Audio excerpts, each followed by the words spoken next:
அன்பான சகோதர சகோதரிகளே, எல்லாரும் நல்லா இருக்கிறீங்களா? இன்றைக்கி ஒரு புது ரெசிபி ஜீரண கஞ்சி.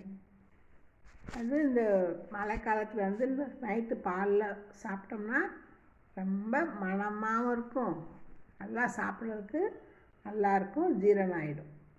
இந்த ஜீரண கஞ்சி எப்படி பண்ணணும்னா, பாசிப்பயிறு அல்லது பாசிப்பருப்பு அவங்கவுங்க இஷ்டம்தான். 100 கிராம், பார்லி 50 கிராம், சுக்கு 5 கிராம், மிளகு 1 ஸ்பூன், தனியா 50 கிராம், ஏலக்காய் 10, கிராம்பு 10, மஞ்சள் ஒரு சிறு துண்டு, சித்தரத்தை இருக்குல்லையே அது ஒரே ஒரு துண்டு, திப்பிலி 5 கிராம், பனங்கல்கண்டு 250 கிராம். அவ்வளோதான். இதோட இந்த பொருள் தான் இதுக்கெல்லாம் தேவை.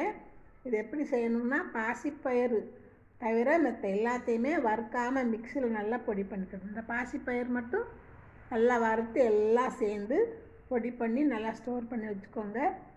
ஒரு டம்ளர் சூடான பாலில் 2 ஸ்பூன் பொடி போட்டு நல்லா கலக்கி நல்லா சாப்பிட்டிங்கன்னா எளிதில் ஜீரணமாயிடும்.